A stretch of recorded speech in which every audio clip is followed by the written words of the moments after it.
वर्षीचा गणेशोत्सव खूप मोठ्या धूमधडाक्यामध्ये संपूर्ण महाराष्ट्रामध्ये साजरा होत होता।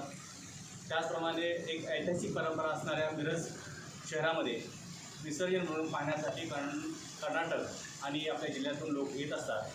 खूप मोठ्या प्रमाणामध्ये विसर्जन मिरवणूक आपल्या प्रेक्षणीय पाहायला मिळाली आणि तेवढ्याच पद्धतीचं नियोजन प्रशासनानं, महापालिका कर्मचारी असतील, महापालिकेचे अधिकारी, पोलीस प्रशासनाने केलेली होती आणि सुंदर पद्धतीनं विसर्जन मिरवणूक झाले।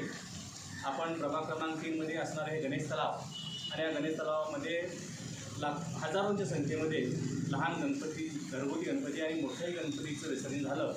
माझ्या मते 12,000 ते 15,000 गणपतीचं विसर्जन या गणेश तलावात झालं। निर्माल्य असेल किंवा इतर सर्व साहित्य या निर्माल्य कुंडात टाकण्यात आलं।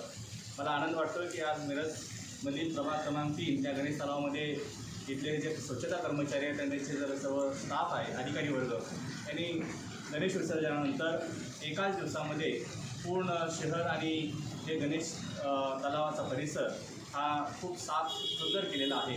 या काम करणाऱ्या सर्व माझे महिला भगिनी, कर्मचारी आहेत, माझे सर्व सहकारी आहेत आणि ते सर्व प्रशासनातले, महापालिकेचे आयुक्त आणि सर्व पदाधिकारी या सर्वांचं मनापासून आभार मानतो, त्यांचं हार्दिक असं अभिनंदन करतो।